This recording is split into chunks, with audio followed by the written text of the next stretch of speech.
నమస్తే welcome to market bus నేను పద్మ ఈ రోజు మార్కెట్లో నిఫ్టీ 50 సూచి 24850 పాయింట్ల వద్ద ప్రారంభమైంది. సెన్సెక్స్ సూచి 81087 వద్ద ట్రేడ్ అవుతుంది. ముఖ్యంగా ఇన్ఫోసిస్ షేర్ 4% లాభంతో ముందంజలో ఉంది. ఇది ఐటీ రంగానికి బలమైన సంకేతం.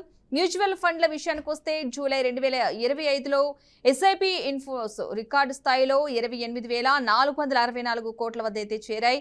ఇక ఈ నెలలో ఈక్విటీ స్కీమ్స్ 42702 కోట్ల నికర ప్రవాహం మొదలైంది.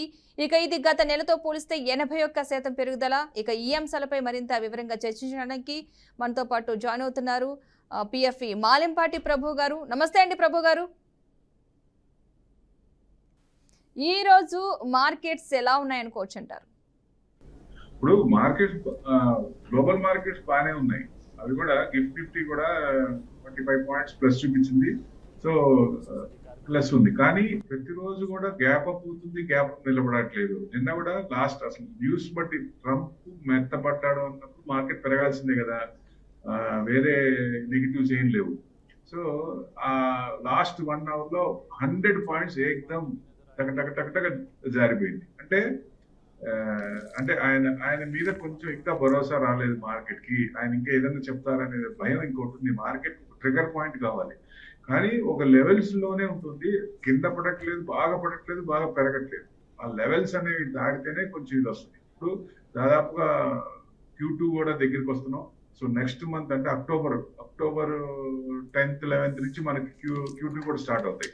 సో పండగ సీజన్ స్టార్ట్ అయింది, జీడిపి బాగా వచ్చింది, ఇన్ఫ్లేషన్ తగ్గింది, రేపు ఇంట్రెస్ట్ కూడా తగ్గుతాయనే ఉద్దేశం అంత పాజిటివ్ ఉంది. కాబట్టి రేపు చిన్నగా మార్కెట్ పెరిగే ఛాన్స్ ఉంటుంది. అది కార్పొరేట్ రిజల్ట్స్ Q1 కంటే Q2 బాగుంది అంటే ఆ ఫీలింగ్ రావాలి.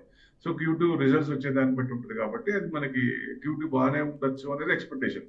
సో అంటే probability of going high is hire, probability of going లో ఈజ్ లోవర్, ప్రొవైడెడ్ దానికి అనుగుణంగా ఇంకొక బేస్ ఒక రకంగా గుదిబండ అనుకోవచ్చు. ఏది ట్రెమర్స్.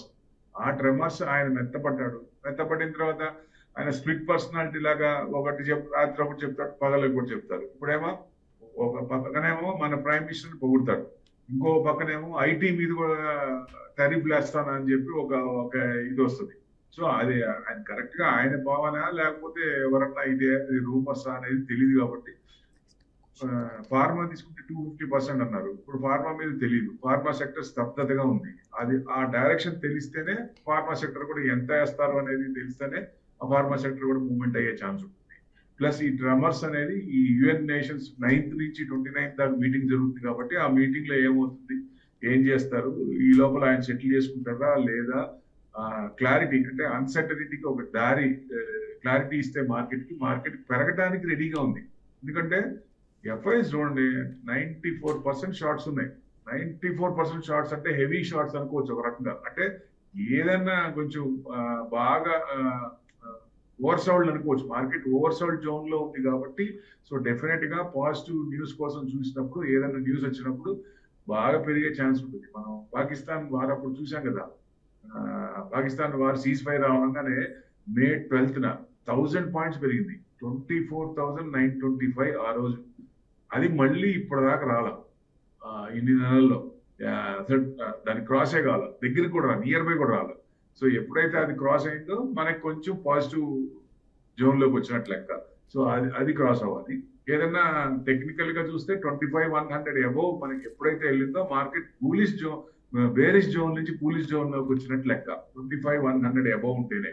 సో అది మనం డౌన్ సైడ్ అనుకోండి, మీరు 24,500 కట్ కాకూడదు. 24,500 బేసిక్స్ 3 టైమ్స్ అక్కడ సపోర్ట్ తీసుకొని వచ్చింది. క్లోజింగ్ బేసిస్ పైకి వచ్చింది, కానీ ఇంట్రాడేలో జస్ట్ కిందకి వచ్చి మళ్ళీ పైకి వచ్చింది. సో ఒకవేళ అది ఏమైనా కట్ అయినా 24,300 లీస్ట్ ఆఫ్ ద లీస్ట్ తీసుకోవచ్చు. ఏది సపోర్ట్, సెకండ్ లెవెల్ సపోర్ట్. అంతేగాని పెద్ద మార్కెట్ పడకపోవచ్చు. 24,500 కూడా కట్ కాకపోవచ్చు. ఒకవేళ కట్ అయితే మన నెక్స్ట్ లెవెల్ ఉండాలి కాబట్టి 24,300. ఎప్పుడైతే ఈ 25,100 దాటి అబోవ్ క్లోజ్ అయిందో సో డెఫినెట్ గా నెక్స్ట్ ఇంకా కంటిన్యూషన్ అన్ని బాగుంటే, పారామీటర్స్ రిజల్ట్స్ బాగుండాలి, ఇంట్రెస్ట్ రేట్లు తగ్గాలి, ప్లస్ ట్రమర్స్ తగ్గిపోవాలి. అది ఎంత బాగా జీరో అయిపోతే మరీ మంచిది. అన్ని కంట్రీస్ కి 15% వేశారు. సో చైనాకి 30% వేసాడు, అది అలాగా 15 30. చైనా కూడా చెప్తుంది కదా ఇండియా మీద 50% ట్యాక్స్ అనేది మరీ అభ్యంతరకరం, టూ మచ్ ట్యాక్స్ అని చెప్పి చైనానే చేసింది. బ్రెజిల్ ప్రెసిడెంట్ కూడా లూలా, ఆయన కూడా ఇండియా మీద ఇంత కరెక్ట్ కాదు, సో ఇండియా ఎవరి మీద ఆధారపడదో మనం ఒక రకంగా ఇండియా మీద కొంచెం ఆధారపడ్డాం అన్నట్టుగా ఆయన చెప్పాడు ఆయన. సో డెఫినెట్ గా అంటే బ్రిక్స్ లో కూడా మనకి స్ట్రాంగ్ సపోర్ట్ ఉంది దాంట్లో. బిఆర్ఐసిఎస్ అంటే మొత్తం బ్రెజిల్ ఉంది కాబట్టి దాంట్లో అది కొంచెం మనకి సపోర్టివ్ గా మాట్లాడుతుంది. అంత ఎక్కడ చూసినా ఇండియాకి సపోర్ట్ గానే మాట్లాడుతున్నారు. ఇంత పర్సంటేజ్ ఎవరికి లేదు. అది కూడా మీరు బ్లడ్ మనీ మీది యుద్ధం చేయడానికి డబ్బులు ఇస్తున్నారు, అందుకే అది యుక్రెయిన్ తగ్గట్లేదు అంటారు. అంటే అసలు విషయం అదే. మరి నిజంగా నేను 1 డేలో వచ్చిన సీట్లో 1 డేలో తగ్గిస్తా అన్నారు. మరి ఇప్పుడు దాకా ఏమైంది? డెడ్ ఎకానమీ అన్నాడు ఇండియానికి, ఏమైంది? Dead economy. వాళ్ళ డెడ్ ఎకానమీ చూస్తే $37 trillion, more than 1 trillion interest కడతారు. సో మనం ఎంత, మన ఎకానమీ ఎంత, మన డెడ్ ఎకానమీ ఎంత? మన 2 ట్రిలియన్ ఉంటుంది. సో ఎక్కడ డిఫరెన్స్? అంత అంటే ఎంత అబాండం వేయాలో ఇండియా మీద అంత అబాండం వేసి ఇప్పుడు కాళ్ళబేరానికి వస్తున్నాడు, మెత్తపడ్డాడు.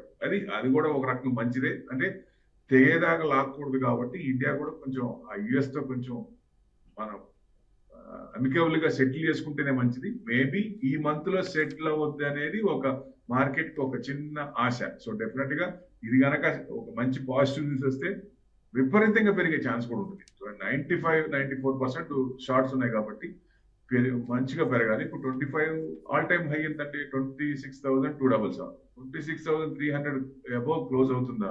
చిన్నగా మళ్ళీ ఫ్రెష్ ఆల్ టైమ్ హై చూసే అవకాశాలు ఉంటాయి. మనకి మంచిగా ఉంటే అన్ని బాగుంటే డిసెంబర్ కి 30,000 కూడా వచ్చే అవకాశాలు కూడా ఉన్నాయి.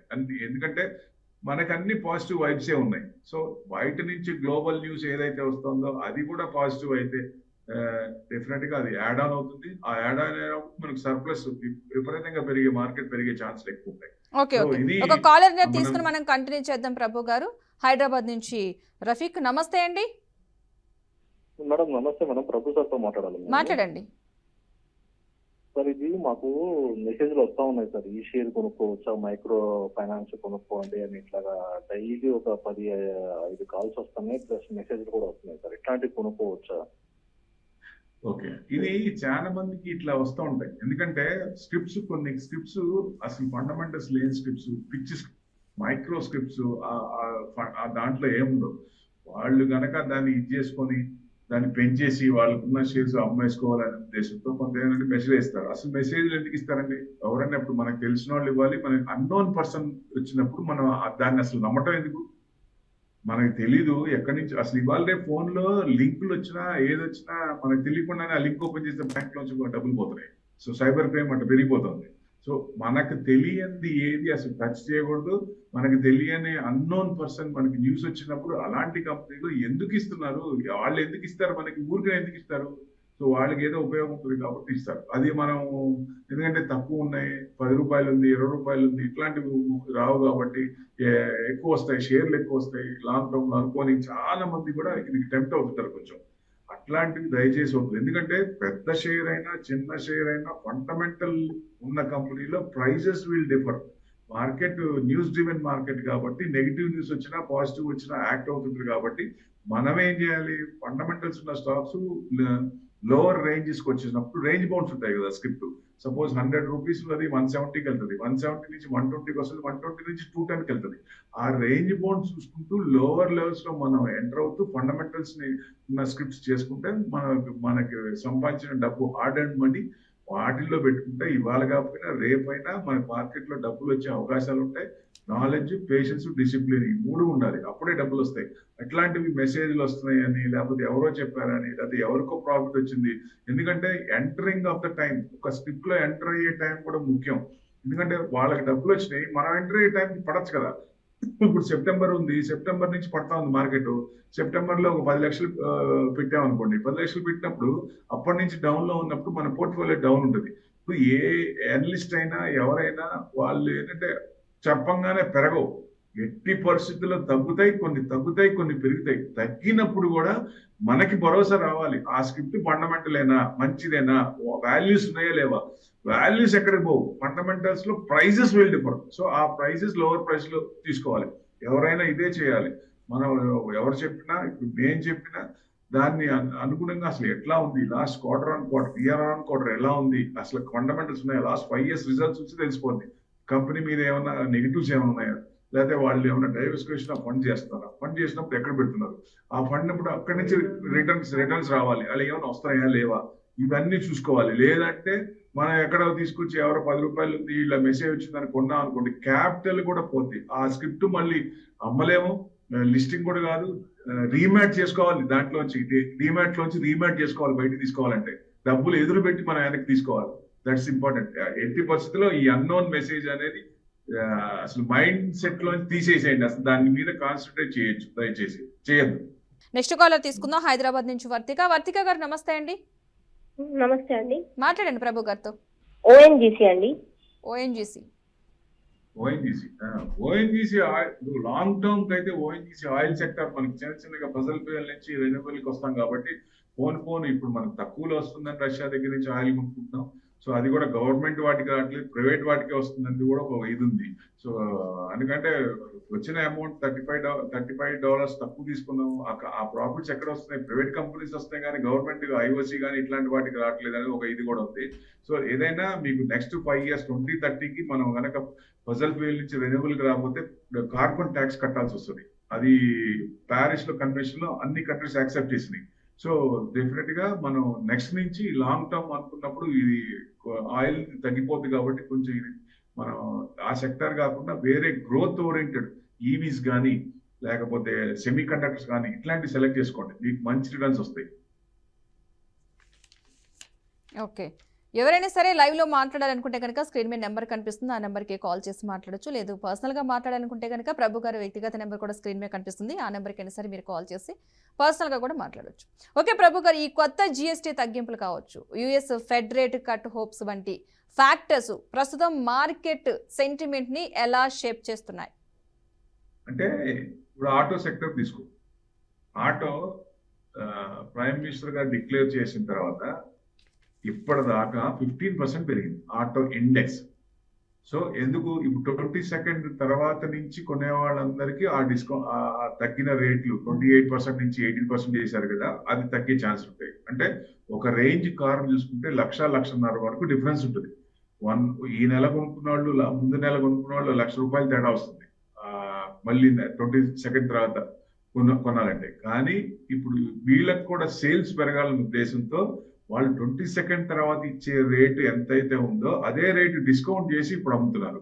సో సేల్స్ పెరగడానికి, అందులో పండగ సీజన్ కదా, పండగ సీజన్ లో ఎవరైనా ఈ పండగ టైంలో కొనుక్కుందాం అనే సెంటిమెంట్ ఒకటి ఉంటుంది. సో ఆ సెంటిమెంట్ ని ఎన్కాష్ చేసుకుంటున్నారు ఒక రకంగా అనుకోవచ్చు వాళ్ళు. సో అది మనకి కొనుక్కునే వాళ్ళకి ఇది మంచి తరుణం. సో డెఫినెట్ గా ₹1,00,000 తగ్గిందంటే నాట్ జోక్ కదండి, మంచి అమౌంట్ కదా. ₹1,00,000 తగ్గిందంటే లక్ష తగ్గింది. అదే పెద్ద కార్ అంటే 1500 cc అబౌవ్ అంటే మళ్ళీ 40% సిన్ గుడ్స్ కి వెళ్తుంది. అదే 1500 బిలో అన్నప్పుడు ఇది వస్తుంది. మారుతి ఇట్లాంటి కంపెనీలు మిడిల్ క్లాస్ ఎక్కువ ఉంటాయి, మామూలు రేంజ్ కార్స్ ఉంటాయి కాబట్టి సేల్స్ అనేది ఎక్కువ అవుతున్న ఉద్దేశంతో వాళ్ళు తర్వాత రేట్ తగ్గించాల్సి ఇప్పుడే తగ్గించి ఇమీడియట్ గా సేల్ చేస్తారు. సో అది తరుణం. అంటే ఆటో ఇండెక్స్ ఇంకా పెరిగే ఛాన్స్ ఉంటుంది. మిగతాది కూడా అన్ని ఇండెక్స్ కూడా ఇప్పుడు ఏదైనా కొంచెం ఇప్పుడు అందరి దగ్గర డబ్బులు మిగులుతాయి. ట్యాక్స్ ఇప్పుడు ఇన్సూరెన్స్ తీసుకోండి, ₹1,00,000 ప్రీమియం అంటే దాని మీద 18% ప్రీమియం అంటే 18,000 కట్టాలి. సో అది విపరీతమైన పెయిన్ కదా. ప్రీమియం కడుతూ దాని మీద ట్యాక్స్ ఏంటండి, ఇప్పుడు అది దారుణం కదా. అది ఏదైనా గవర్నమెంట్ ఒక రకంగా ఆలోచించి తీసేసింది, అది మంచిదారం. ఎందుకంటే 18,000 మిగలటం అంటే జేబులో మంచిదే కదా. ఇప్పుడు పండగ సీజన్ డబ్బులు ఏమవుతుంది, ఇప్పుడు ఏదైనా వస్తువు కొనుక్కోవాలన్నా ఏదైనా మంచి ట్రాన్సాక్షన్ చేయాలన్నా అమౌంట్ మిగిలితే ఆ అమౌంట్ రొటేషన్ అవుతుంది కాబట్టి అది పాజిటివ్ అవుతుంది. జనరల్ గా ట్రంప్ డాన్సులు అంటే ట్రంప్ ట్రెమర్స్ ముందు ఇది కొంచెం సరిపోవట్లేదు అనుకోవచ్చు ఒక రకంగా. అంటే మార్కెట్ కి ఈయన ట్రంప్ డాన్స్ అనేది పవర్ ఎక్కువ కనపడుతోంది, అదే మెయిన్. అందుకని మార్కెట్ బాగా గ్యాప్ అప్ అయినా నిలబడలేకపోతుంది. మళ్ళీ సాయంత్రానికల్లా కింద పట్టమో లేదా ఫ్లాట్ గా క్లోజ్ అవటమో లేదా 30-40 పాయింట్స్ ప్లస్ లో క్లోజ్ అవటం అవుతుంది. కానీ అంటే ఒక రేంజ్ దాటి 24,925 దాటి మనకు 25,100 దాటితేనే మనం బులిష్ జోన్ అనుకుంటాం. ఆ రేంజ్ కి రావట్లేదు. నిన్న కూడా 25,000 దాటితేనేమో పైన క్లోజ్ అనుకున్న టైంలో లాస్ట్ 1 hour లో సెల్లింగ్ టక 100 పాయింట్స్ ఎగ్జామ్ ఓడిపోయింది. సో అట్లా నడుస్తోంది. ఈ రేంజ్ బౌండ్ లోనే నడుస్తోంది. అంటే మార్కెట్ కి భరోసా కావాలి. ఏది స్ట్రాంగ్ పాయింట్ ఒకటి కావాలి, ట్రిగర్ పాయింట్ కావాలి. అది మార్కెట్ ట్రిగర్ పాయింట్ కోసం చూస్తుంది. ఓవర్ సోల్డ్ జోన్ లో ఉంది మార్కెట్. 94% FII షార్ట్స్ లో ఉన్నారు. సో ఇది ఎప్పుడైనా కొంచెం పాజిటివ్ వచ్చినప్పుడు మార్కెట్ కి అది ఎక్స్పెక్ట్ చేసిన న్యూస్ వచ్చినప్పుడు డెఫినెట్ గా యూటర్న్ తీసుకునే అవకాశాలు ఎక్కువ ఉంటాయి. ఓకే ఎక్కువ అంటే కన్సల్టేషన్ ఎక్కువైంది కాబట్టి పెరిగేటప్పుడు కూడా విపరీతంగా పెరగాలి. ఓకే కాలర్ ఉన్నారు సార్, తీసుకుని కంటిన్యూ చేద్దాం. హైదరాబాద్ నుంచి వినోద్ గారు నమస్తే అండి. మేడం నమస్తే మేడం. నమస్తే అండి, ప్రభు గారు ఉన్నారు, మాట్లాడండి. సార్ ఇది ఇప్పుడు కొన్ని స్టాక్స్ స్ప్లిట్ అయిన తర్వాత బాగా పడుతుంది. అంటే స్ప్లిట్ కాకముందు కొనాలి, అయిన తర్వాత కొనమంటారు సార్. ఇప్పుడు మంచి క్వశ్చన్. ఇప్పుడు ఏంటంటే ఇప్పుడు స్ప్లిట్ ఎందుకు చేస్తారు? స్ప్లిట్ రేట్ ఎక్కువ ఉన్నప్పుడు ఎక్కువ మంది కొనుక్కోవడానికి ముందుకు రారు. పెద్ద రేట్ ఉంది, ఎక్కువ పెట్టాల్సి వస్తుందని. అంటే ఆ సైకలాజికల్ ఫీలింగ్ ఉంటుంది. తక్కువ ఉన్నప్పుడు ఎక్కువ మంది ముందుకు వచ్చి కొనే ఛాన్సులు ఉంటాయి. ఇప్పుడు మనకు స్క్రిప్ట్ ఉన్నప్పుడు ఆల్రెడీ మన హోల్డింగ్ లో కొంత ఉన్నప్పుడు ఆ స్క్రిప్ట్ మనం ఇంకా యాడ్ చేసుకోవాలా లేకపోతే ఇంకా తర్వాత ఇది చేసుకోవాలా ఉన్నదానికి ఇప్పుడు వాళ్ళు స్క్రిప్ట్ ఎంత చేస్తారో దాన్ని బట్టి అవుతాయి. కాబట్టి ఏ రేంజ్ లో ఇస్తారో 1:5 1:4 అన్నప్పుడు దాని ప్రకారంగా రేట్ వచ్చేస్తుంది. కానీ రేట్ పరంగా చూస్తే ముందైనా వెనకైనా ఒకటే, ఎప్పుడైనా ఒకటి. కాకపోతే స్ప్లిట్ అయిన తర్వాత మార్కెట్ ఏదైనా నెగిటివ్ న్యూస్ వచ్చినప్పుడు స్ప్లిట్ అయిన రేట్ కంటే ఇంకా కొంచెం కిందకు వచ్చే అవకాశాలు ఉంటాయి, ఛాన్సెస్ ఉంటాయి. ఆ ఛాన్స్ ఉన్నప్పుడు ప్లస్ అవుతాయి. జనరల్ గా మామూలుగా కొనుక్కునే స్క్రిప్ట్ మీద ముందైనా ఉంటాయి, వెనకైనా ఉంటాయి. ఎందుకంటే మనం ముందు పెట్టినా డబల్ అమౌంట్ పెట్టుకుంటాం, తర్వాత వచ్చినప్పుడు 2 వస్తాయి. కాబట్టి అదే రేట్ చూస్తే అదే పరంగా అవుతుంది. బట్ లాంగ్ టర్మ్ లో ఇది చేసుకోవాలి. కాబట్టి మీకు ఒకవేళ స్ప్లిట్ ముందు కొనుక్కున్నా వెనక్కున్నా ఒకటే, తర్వాత కొన్నా ముందు కొన్నా. బట్ లాంగ్ టర్మ్ లో ఉన్నప్పుడు ఆ స్క్రిప్ట్ ఇంకా తగ్గినప్పుడు, ఆ రేట్ కంటే ఇంకా తగ్గినప్పుడు ఎక్కువ చేసుకోవడం మంచిది. ఫండమెంటల్ కూడా ఉంది, అది కూడా మనం మనసులో పెట్టుకోవాలి. ఓకే ఓకే ప్రభు గారు, ఈ sectoral performance auto metals rally దీర్ఘకాలం అవుతుందంటారా, లేదంటే షార్ట్ టర్మ్ మొమెంటం కింద మిగిలిపోతుందంటారా? అంటే ఇప్పుడు న్యూస్ ఉంది కాబట్టి న్యూస్ ప్రకారం ట్యాక్స్లు తగ్గినాయి కాబట్టి సీజన్ ఇప్పుడు డిసెంబర్ దాకా మార్కెట్ కొంచెం బాగానే సేల్స్ ఎక్కువ అయ్యే ఛాన్సులు ఉంటాయి. పండగ సీజన్ ఉంటాయి కాబట్టి. సో డెఫినెట్ గా సేల్స్ అనేది పెరుగుతూనే ఉంటాయి. మళ్ళీ సేల్స్ ఇంకా ఏదైనా ఇప్పుడు ట్యాక్స్లు అన్ని తగ్గినాయి కాబట్టి ఎక్కువ మంది ఇచ్చేస్తారు. సీజనల్ గా పండగ సీజన్ ఎక్కువ ఉంటారు. తర్వాత ఏంటనేది నెక్స్ట్ రిజల్ట్స్ బట్టి ఉంటుంది. ఇప్పుడు Q2 Q3 ఇప్పుడు ఇవన్నీ రొటేషన్ అవుతున్నప్పుడు Q2 బాగుంది అనుకోండి, నెక్స్ట్ దాని ఎఫెక్ట్ Q3 మీద పడుతుంది. Q3 కూడా బాగుంది అనుకోండి, సేల్స్ మన కంపెనీ పెరుగుతూనే ఉంటుంది కదా, ఆ లెక్కను చూడాలి. సో ప్రెసెంట్ అయితే ఆటో ఇండెక్స్ పెరుగుతుంది, మెటల్ ఇండెక్స్ పెరుగుతుంది. సో ఐటీ బాగా కొట్టేశారు 50% ఎబో. బ్యాంకింగ్ కూడా బాగా పట్టాయి. సో బ్యాంకింగ్ నిన్న HDFC స్టర్న్ గా ఉంది, అసలు కిందకి రాలేదు. సో ఇవాళ చూస్తే ఫ్లాట్ ఉంది. సో ఏదైనా కొంచెం స్ట్రాంగ్. ఇప్పుడు HDFC కానీ మేజర్ బ్యాంకింగ్ స్టేక్స్ ఉంటే అది నిఫ్టీలో కూడా ఉంటాయి. కాబట్టి మార్కెట్ ఆల్ టైమ్ హైక్ రావాలంటే ముందుగా వచ్చేది ఐటీ అండ్ బ్యాంకింగ్, ఈ రెండే ముందుండాలి. వెయిటేజ్ ఎక్కువ ఉన్నాయి కాబట్టి. సో డెఫినెట్ గా అవి కనుక పెరుగుతుంటే మార్కెట్ కూడా పెరిగే ఛాన్స్ ఉంటుంది.